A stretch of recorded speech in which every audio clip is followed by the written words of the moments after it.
Greetings, welcome to the Literature Podcast. My name is Njabulo Lungani, and of course I'm not alone, I'm with my partner Lungani. Today we're going to be looking into the author Angela Carter and her collection of Bloody Chamber, specifically the short story or fairy tale, The Bloody Chamber. We're going to be looking into how she, uses the Gothic style, and also look into her exposing patriarchy, all these things that has to do with all of that. But Mr. Nzimande is going to, of course, give us the background of the story, then we dwell more into the analysis. Greetings again. My name is Lungani and I will give you the background information of the Bloody Chamber and also Angela Carter. The Bloody Chamber by Angela Carter was written during the second wave feminism.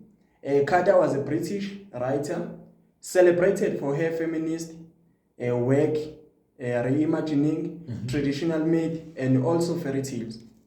In 1979, the collection, The Bloody Chamber, transformed familiar stories like The Blue Beard, The Little Red Riding Hood, into a dark, sensual narrative that challenges the patriarchal power system and also the narrative feminist archetype. Through the rich imagery, Carter exposes the theme of sexuality, violence, and also solidarity, and also liberation. Liberation. Yes. Njabulo, there's anything you would like to add based on the background information of the story? I'd like to add that, Angela Carter is one of the authors who were writing through the era of confessional era, which is an era where most of authors would write and express what they were going through at the time. And it was a period where most of the things that they would write were seen as autobiographies, because these were somehow things that they were going through, right? Okay. We know that her herself also faced, patriarchy. And yes, through these fairy tales, she tries to show us that, in a way, this is what I went through. And also, she's an author who's a feminist, but now in the second wave of feminism, where it deals with reproductivity, liberation through sexuality for women, and also, women being allowed to work and women being allowed to express themselves through literature. Okay, thank you, Njabulo. What if fairy tale didn't end with a kiss, but a key to a door to violence and complicity? Today we are stepping into Angela Carter, The Bloody Chamber. Carter once said her aim was not to do a simple version, but to extract the latent content of traditional tales by beginning with the new one. We'll test that claim against two critical lines, which are?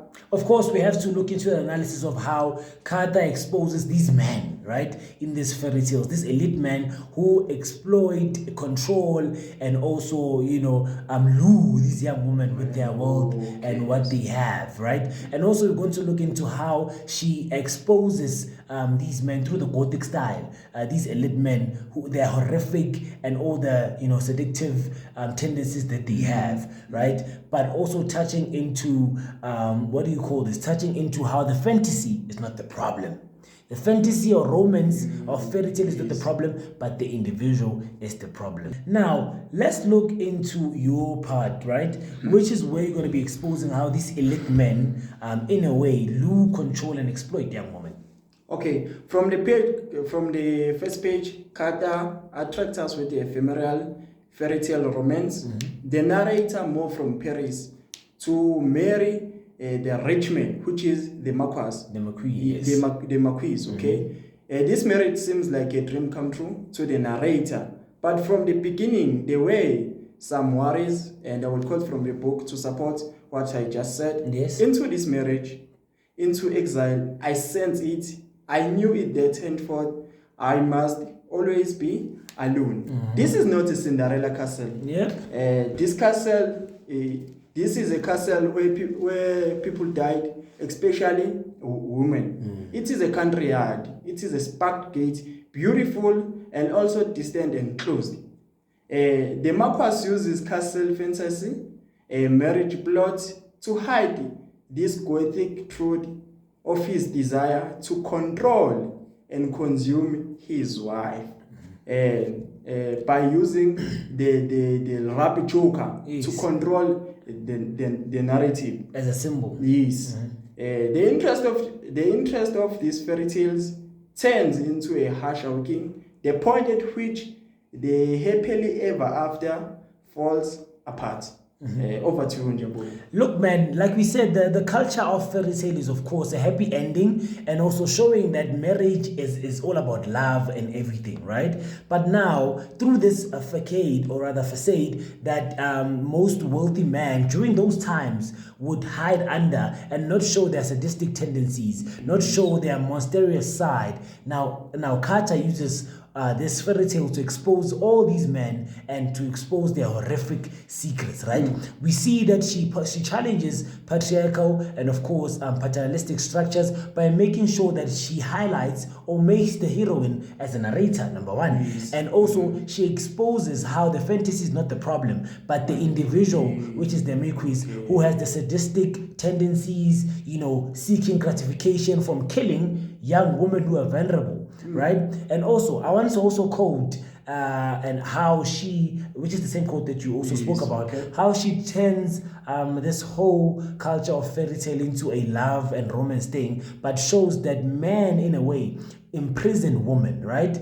As the heroine stated in page 11, that I, my stunning marriage, exiled myself into marriage, into exile, right? In page 11. Yes. She's symbolizing or trying to expose that this happily ever after, or this marriage and love fantasy in fairy tales is not really the case. So Carter exposes the underbelly of all these horrible men and horrific men, and shows the predator side of these men through the Gothic style. Okay. But before going to that, I want us to look into the characterization. This is a powerful enrichment, paternalistic, and of course patriarchal, and we see that through him rather, the Marquis, not allowing the young heroine to get into the dark chamber, right? Okay. And also symbolism such as the castle being called or classified as the castle of murder, and also being isolated, and also the gifts. We can also state that he is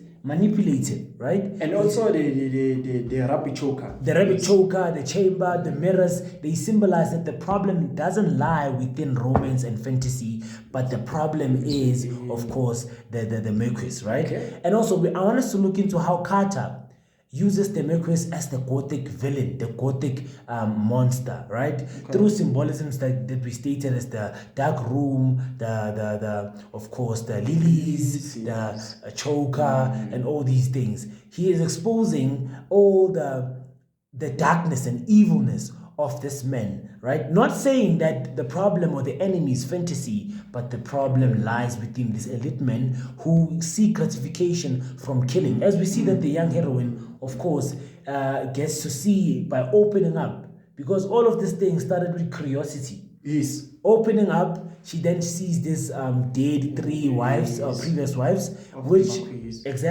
which now becomes a problem. But of course, before I get into the Gothic style and how he uses the Gothic style through the subversion of the male gaze, I want you to touch on, the last part of your question. Okay, to conclude on my last part, on my question, Njabulo, another way Carter complicates our segment regarding desire is through the Gothic. As you mentioned, how the Marquis is characterized. The Marquis is characterized by dark heroine figure of his head covering animals' immobility. He is a prey. The lilies he loves are white and stained. Therefore, love and danger cannot be separated here. Carter does not conclude with the narrator's death or her rescue by a prince. Instead, her savior becomes her mother. And in this, feminist solidarity take the place of the kiss, and the story conclude. And the story's conclusion is not surrender but survival. Exactly. And looking into how Carter uses the Gothic style to subvert, the male gaze, we know that in most cases of fairy tales, women end up being objectified, women end up being commodified. Now, Carter is saying that the problem is not romance, but how these men want to objectify women, right? They want to make them objects of their own, which becomes the problem. And also, like you said, empowering women and also highlighting the mother and daughter relationship, how they happily ever after. It's all about feminism and it's all about woman empowerment. Another way that she portrays that the man is the problem, not the fantasy, is through the violence, right? Okay. The violence and the link into sexuality. How the man shows, pornographic and sexual confrontations and all the things that are happening in his house, the mirrors, the Gothic symbolisms, mirrors, and all the gifts that he gives out. And of course, man, the love that he has for blood, the love that he has for killing people, right? It shows Especially that women. exactly, especially young vulnerable women. It shows that Carter did indeed reach her mission into making sure that she highlights how these men use the facade to hide behind their wealth and hide their horrific style. And the enemy is not the fantasy, but the enemy is the individual. Thank you.